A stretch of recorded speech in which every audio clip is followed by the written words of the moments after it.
Work without hope ही कविता Samuel teller Coleridge यांनी लिहिलेली आहे. एस.टी. कोलरिज हे इंग्रजी साहित्यातील कवी, फिलॉसॉफर आणि लिटररी क्रिटिक आहेत. ख्रिस्टाबेल, द रॅम ऑफ एन्शियंट मरिनर आणि कुबला खान या त्यांच्या अतिशय गाजलेल्या कविता आहेत. वर्क विदाउट होप या कवितेत कवी सुंदर गोष्टींनी घेरलेला असूनही हरवलेपणाची आणि निराशेची भावना व्यक्त करतो. कवी उदास आणि जगापासून तुटलेला आहे. त्याला निसर्गाचे सौंदर्य, समृद्ध आणि सुंदर स्वरूप दिसत नाही, पण तो आनंदित वाटत नाही. तो निसर्गाच्या सौंदर्यात सामील होऊ शकत नाही किंवा त्याचा आनंद घेऊ शकत नाही आणि तो जीवनात अर्थ आणि हेतू शोधत आहे. आता आपण ही कविता लाईन बाय लाईन समजावून घेण्याचा प्रयत्न करूया.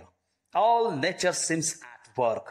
निसर्गातील सर्व जीवजंतू, वनस्पती, प्राणी आपापले कार्य करत आहेत. ऑल नेचर म्हणजे निसर्गातील सर्व जीवजंतू, वनस्पती, प्राणी आपले कामे करत आहेत. Slugs leave their lair. Slug म्हणजे जीवजंतू, कीटक. लिव्ह म्हणजे सोडणे, लेअर म्हणजे बीळ. सर्व जीवजंतू, कीटक आपल्या बिळांमधून बाहेर पडत आहेत. Bees are stirring. मधमाशा हालचाल करत आहेत. मधमाशा काम करत आहेत. फुलांमधून मध गोळा करत आहेत असे आपण म्हणू शकतो. Birds around the wing. पक्षी आकाशात उडत आहेत. And winter slumbering in the open air. हिवाळ्याचा ऋतू आता संपत आहे. Wears on his smiling face a dream of spring.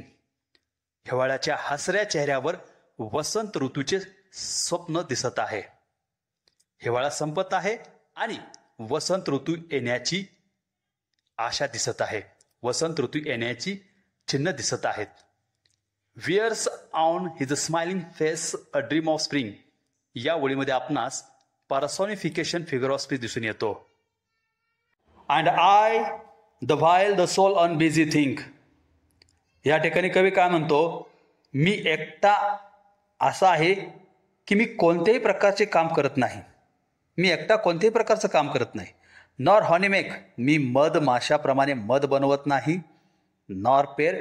मी जोडी बनवत नाही. Nor build. मी पक्षाप्रमाणे घरटे बांधत नाही. नॉर सिंग. मी पक्षाप्रमाणे गातही नाही.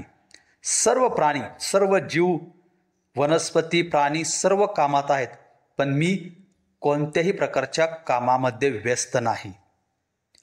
Yet well I ken the banks where amaranths blow. तरी मला माहीत आहे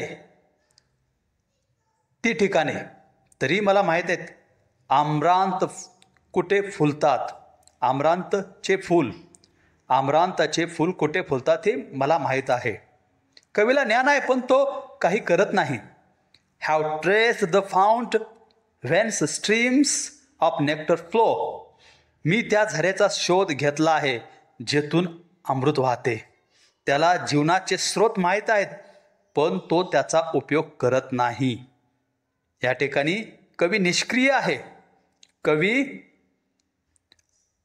ह्या संपूर्ण व्यस्त असलेल्या निसर्गामध्ये कोणत्याही प्रकारचं काम करत नाही. या ठिकाणी आपल्याला असं दिसून येते की कवी आळशी आहे. त्याच्याकडे जे काही ज्ञान आहे, जे काही त्याला माहीत आहे, तो स्वतःच्या आनंदासाठी, इतरांच्या आनंदासाठी त्याचा उपयोग करत नाही. आता या ठिकाणी कवी काय म्हणतो ते आपण जाणून घेण्याचा प्रयत्न करूया. Bloom O ye amaranths bloom for whom ye may. या ठिकाणी कवीने आमरांच्या फुलांना संबोधलेले आहे. तो म्हणतो की हे आमरांच्या फुलांनो, तुम्ही ज्याच्यासाठी फुलता त्यांच्याकरिता तुम्ही फुला. फॉर मी ये Bloom not glide rich streams away. हे आमरांच्या फुलांनो, तुम्ही माझ्यासाठी फुलत नाही. Glide rich streams away. हे नदी, नाले, प्रवाह, झरे हे माझ्यापासून दूर जात आहेत. पण ती फुले कवीसाठी नाहीत. ते प्रवाह कवीला सोडून दूरवर जात आहेत. With lips unbright and breathless brow I stroll.